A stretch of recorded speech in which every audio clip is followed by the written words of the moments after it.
Saudações pessoal, antes de começar o vídeo não se esqueçam de deixar aquele like, de se inscrever no canal e de ativar o sino das notificações para não ficarem a par de todos os lançamentos que eu fizer aqui no canal e para ajudar no engajamento e na divulgação. Não se esqueçam também de dar uma olhada logo aqui abaixo no botão para se tornarem membros do canal e considerem fazer parte do nosso clube para auxiliar na minha produção de vídeos e finalmente não se esqueçam de dar uma olhada na descrição nos links da Amazon, porque comprando através deles vocês também estarão auxiliando no meu trabalho diariamente. Agora, sem mais delongas, apreciem o vídeo.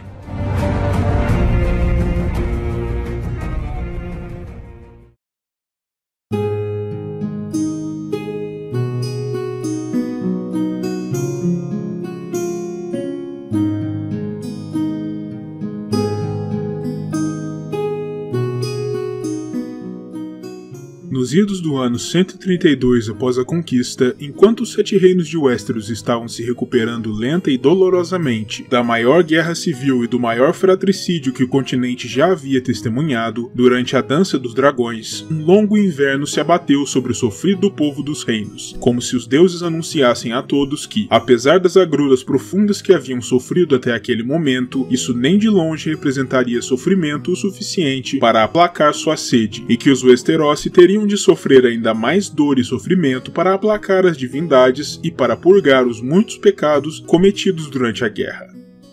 No entanto, ao contrário do que já se daria em qualquer outro inverno, quando as privações comuns já seriam um calvário para todos, em especial para os mais humildes, esse inverno em particular vinha trazendo consigo 2 fatores ainda mais complicantes, que prometiam trazer angústia e ranger de dentes em um nível que nem mesmo a dança fora capaz de entregar. O primeiro desses fatores foi a simplicidade cruel dos fatos. O inverno sempre é um tempo de privações, quando todos correm nos campos para fazerem suas últimas colheitas e ninguém nunca sabe se os alimentos armazenados serão suficientes para aplacar a fome de todos até a próxima primavera, e se todos os que se encontram vivos então sobreviverão para ver mais um ano. Contudo, isso se torna ainda mais real e perverso em tempos que sucedem um grande conflito militar, que invariavelmente deixa em seu caminho um rastro de enorme destruição, devastando campos cultivados e arrasando celeiros e viveiros de gado, deixando situações desesperadoras ainda mais insustentáveis. Mas mesmo essa realidade maligna ainda seria branda em comparação ao segundo fator de devastação trazido pelo inverno naquele ano. A pestilência que passaria a história apenas como a febre do inverno, uma das pragas mais terríveis de que se tem memória no continente. A doença primeiro se manifestou nas pequenas ilhas conhecidas como as Três Irmãs, localizadas entre os territórios do norte e do Vale de Arryn, já no final do ano de 132, e logo de cara mostrou a que viera, devastando Vila Irmã, a capital do arquipélago, e levando consigo metade de sua população, algo terrível, mas até aquele ponto relegado ao segundo plano, levando-se em consideração que as Irmãs não eram uma porção particularmente relevante dos reinos. O que se via nos pacientes em Vila Irmã era uma doença que começava a se manifestar com erupções vermelhas sobre o rosto, seguidas de uma febre que se tornava progressivamente pior com o passar do tempo. E ainda que esfriar o corpo do doente com água gelada ou com gelo parecesse desacelerar a ação da enfermidade, essa medida não era capaz de detê-la por completo.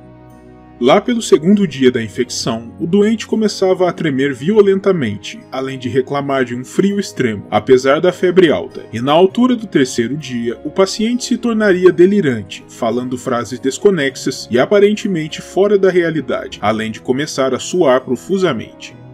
No quarto dia da infecção, ou a febre cedia e o paciente se recuperava como que por magia, ou o doente simplesmente morreria. O mais sinistro sobre a febre do inverno era sua altíssima taxa de mortalidade. Apenas 1 em cada 4 infectados chegava a se recuperar, e os outros 3 morriam uma morte súbita e sofrida. Disse também que, conforme a doença foi se tornando progressivamente pior e mais alastrada, ela passou a ser capaz de matar em apenas 2 dias, ao invés de precisar de 4. Depois que a doença cobrou seu terrível preço aos habitantes de Vila Irmã, os sobreviventes, acreditando que a doença havia sido trazida até sua ilha pelos baleeiros vindos de Iben, se virou furiosamente contra os ibeneses, matando todos aqueles em que conseguiram colocar suas mãos. Apesar dessa medida que parecia ser meio de precaução contra novas infecções e meio de vingança contra os ibeneses, a doença se espalhou do mesmo jeito, conseguindo cruzar a Dentada e chegar à cidade de Porto Branco, no norte. Mais uma vez, a febre se provou mortal, matando entre outras pessoas o senhor da cidade, Lord Desmond Manderley, além de seu filho e herdeiro, Sir Medric. Como resultado de tais mortes, a senhoria de Porto Branco passou ao filho mais jovem de Lord Desmond, Torren Manderley, que abriu mão de seu assento no Conselho de Regência de Aegon III na capital e retornou ao norte para assegurar sua nova posição. A partir de Vila Irmã e de Porto Branco, a doença seguiu implacável, infectando pessoas em todos os portos do lado leste do continente, atacando primeiro em Vila Gaivota e depois em Lagoa da Donzela, para chegar por fim a Valdocaso. Por volta desse mesmo período, relatos vindos do outro lado do Mar Estreito davam conta de que a febre do inverno parecia ter cruzado suas águas, atingindo também a cidade livre de Bravos. O primeiro relato da febre em Porto Real data do terceiro dia do ano 133, primeiro acometendo os marinheiros no setor portuário da cidade e depois se espalhando entre os pescadores, balseiros, estivadores e prostitutas do cais, todos os profissionais que se aglomeravam em torno dos atracadouros ao longo da torrente da Água Negra. A partir deste ambiente insalubre e apinhado, era mais do que natural que a doença se espalharia como fogo pela capital, e assim aconteceu. Quando a doença chegou ao conhecimento de Grande-Mestre Muncan, ele fez furiosos registros sobre o ocorrido e tratou logo de alertar a mão do rei de então, Sir Tywin Lannister, que agiu depressa, ordenando à guarda da capital que fechasse imediatamente Porto Real, para prevenir que qualquer pessoa entrasse ou saísse durante a vigência da doença, procurando limitar sua capacidade de se espalhar.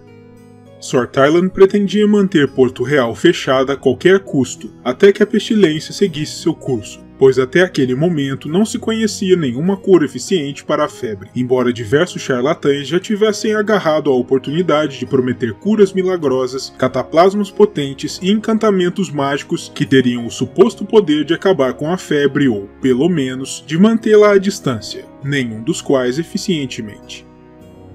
Conforme a situação na capital se deteriorava e mais pessoas eram infectadas e morriam, Sir Tywin ordenou também que a Fortaleza Vermelha fosse barrada e trancada, mas infelizmente tal medida se mostrou ineficiente e tardia, pois não impediu a febre de infectar os nobres enclausurados na fortaleza. Conforme a doença progredia, o rei em pessoa se sentiu na obrigação de demonstrar aos seus súditos que não os havia abandonado, e por isso Aegon era visto frequentemente prestando visitas aos acometidos pelo mal. Quando já não havia mais novos casos sendo reportados, ao menos entre os círculos mais altos do poder, o próprio Sir Tywin caiu doente e se tornou um dos últimos infelizes a falecerem da febre do inverno na corte. Ainda assim, felizmente, por volta da metade do ano 133, a febre parecia ter recuado, sem que novos casos surgissem em parte alguma na capital, e além disso, ela parecia ter se tornado mais branda e fraca à medida que viajava mais e mais em direção ao sul do continente, diminuindo sua taxa de infecção e sua letalidade. Infelizmente, no outro lado de Westeros, a febre reapareceu contudo na segunda metade do ano, infectando pessoas em diversos pontos do norte, como Vila Acidentada, marcando a primeira instância em que a infecção havia conseguido se espalhar tão longe para dentro do continente, pois até aquele momento ela parecia ter se limitado às porções litorâneas. Mas o pior para o norte ainda estava por vir. Enquanto as pessoas morriam da doença ou da fome provocada pela falta de alimentos e pelo rigoroso inverno, um chefe entre os selvagens de nome Silas, o Sinistro, reuniu uma força de 3.000 saqueadores experientes e partiu para além da muralha, pilhando e saqueando a dádiva, até que seu caminho destrutivo fosse interrompido por uma força nortenha liderada pessoalmente por Lord Cregan Stark. No final das contas, a febre do inverno foi mesmo uma das pestes mais terríveis a atingirem Westeros em toda a sua história, e relatos e estimativas vindas da corte dão conta de que a doença clamou as vidas de nada menos do que 1/5 de toda a população da cidade de Porto Real à época. Tal grau de mortalidade acabou por gerar também consequências inesperadas entre os mais devotos.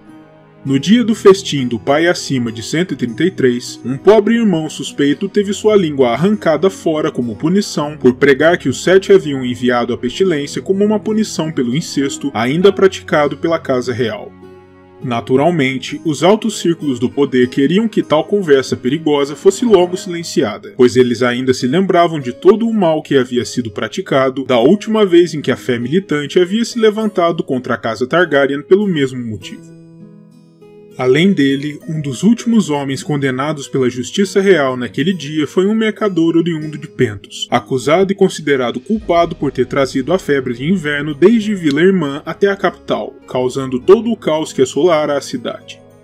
A cabeça do homem foi arrancada pela justiça do rei, Sir Victor Wrisley, e pode-se dizer que, de certo modo, o mercador Pentoshi foi a última das vítimas da famigerada peste que colocara o reino inteiro, mais uma vez, de joelhos.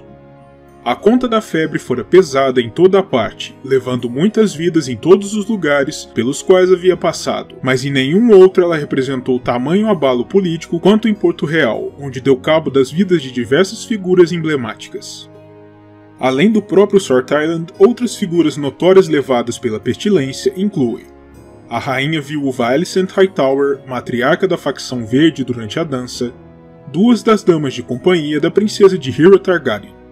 o comandante dos Mantos Dourados da cidade, além de seu próprio sucessor, apenas 9 dias depois. Sir Willis Fell, senhor comandante da Guarda Real de Aegon III.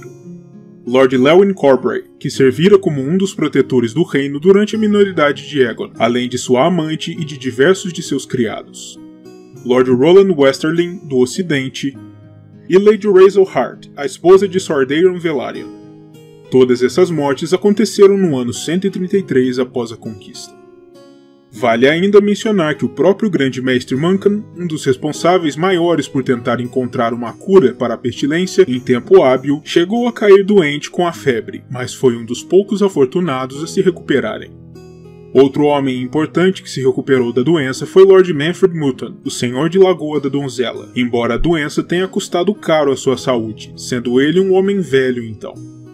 Mutton teve uma piora significativa de seu quadro geral e veio a falecer de causas naturais no ano de 134.